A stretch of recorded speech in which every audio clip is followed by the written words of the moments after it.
I feel very confident that he can do a very good job. I think he is going to surprise some conservative people, actually.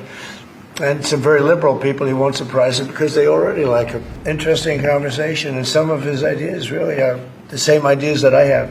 I think I want him to do a great job, and we'll help him do a great job.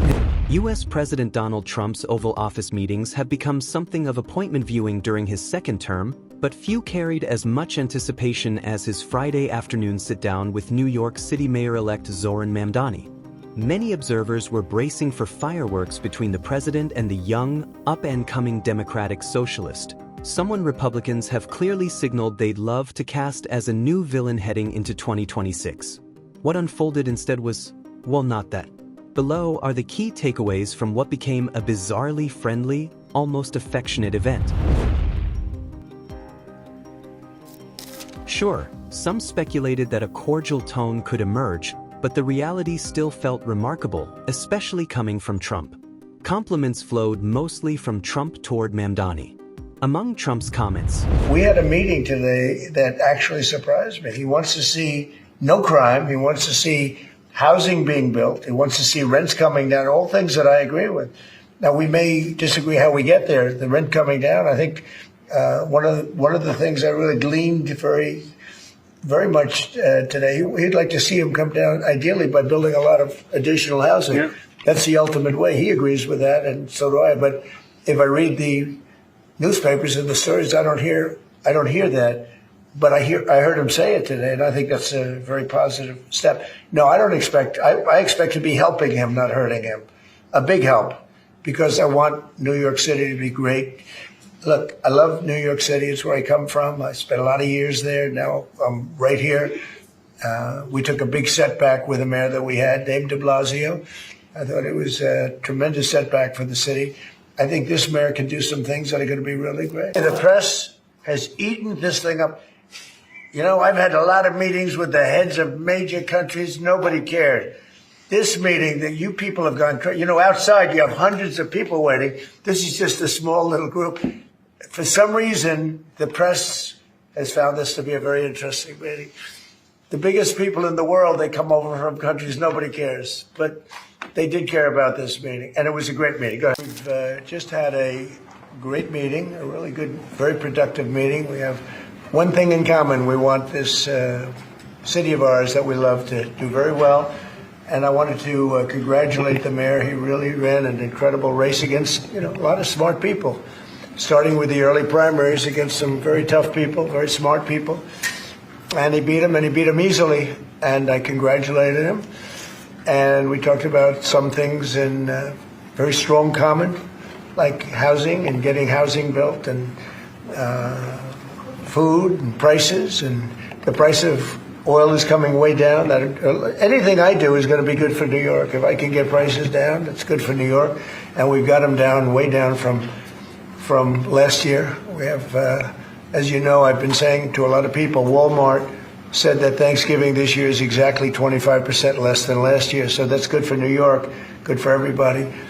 But I just want to congratulate. I think you're going to have, hopefully, a really great mayor. The better he does, the happier I am, I will say. There's no difference in party. There's no difference in anything. And we're going to be helping him to make everybody's dream come true, having a strong and very safe New York. And congratulations, Mr. Mayor. Thank you, Mr. President. Thank you. I appreciate it. Mamdani, the mayor-elect, noticeably withheld any sharp criticism of the president.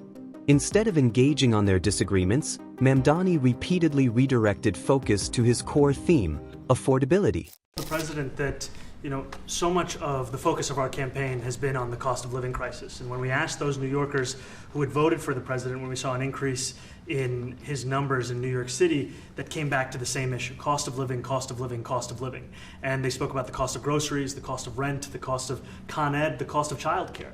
And too often politicians are looking to lecture to New Yorkers what they should care about as opposed to listen. And when we spoke to those voters who voted for President Trump, we heard them speak about cost of living. We focused on that same cost of living, and that's where I am really looking forward to delivering for New Yorkers in partnership with the president on the affordability agenda. And I think we have to work a little bit. We talked about Con Edison. We have to work a little bit on getting the prices, because, we've gotten fuel prices way down. but it hasn't shown up in Con Edison. And we're going to have to talk to them. You know, if we're sending them fuel at a much lower price than it was a year ago, which is true, we have to get Con Edison to start lowering the rates. Absolutely. Look, I think that there are many things in our city where we have to own the responsibility of it, things that existed long before the president was the president. And those are also part of the message of our campaign, was to take on a broken politics of the past.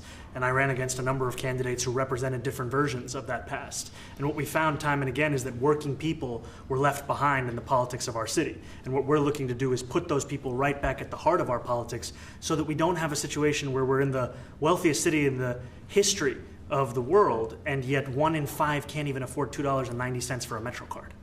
Mr. Mamdani. You know, we had some interesting conversation, and some of his ideas really are the same ideas that I have.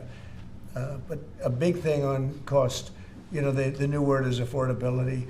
Another word is just groceries. You know, it's sort of an old-fashioned word, but it's very accurate. And they're coming down high. They were, you know, we had, both of us, we had the highest inflation in the history of our country the last 4 years under the Biden administration. And we've got inflation down now to a normal number. It's going to go even a little bit lower than that. Mr. President, you say you love New York City. Mr. Mamdani, does New York City love President Trump?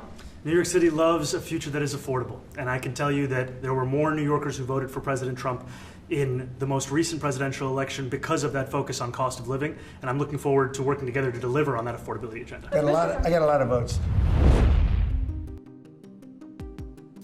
The friendliness wasn't one-sided. At times, it seemed Trump was actively protecting Mamdani from difficult questions.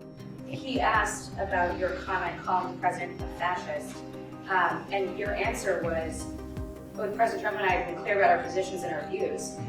Are you affirming that you think President Trump is a fascist? I've spoken about... That's okay, you can just say yes. Okay. All right. Okay. Yeah. It's easier.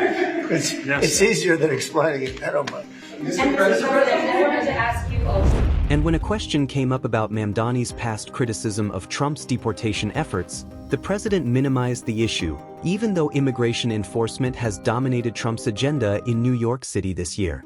He doesn't want to see crime, and I don't want to see crime, Trump said. And I have very little doubt that we're not going to get along on that issue. Ultimately, the dynamic reflected something familiar in Trump's political style.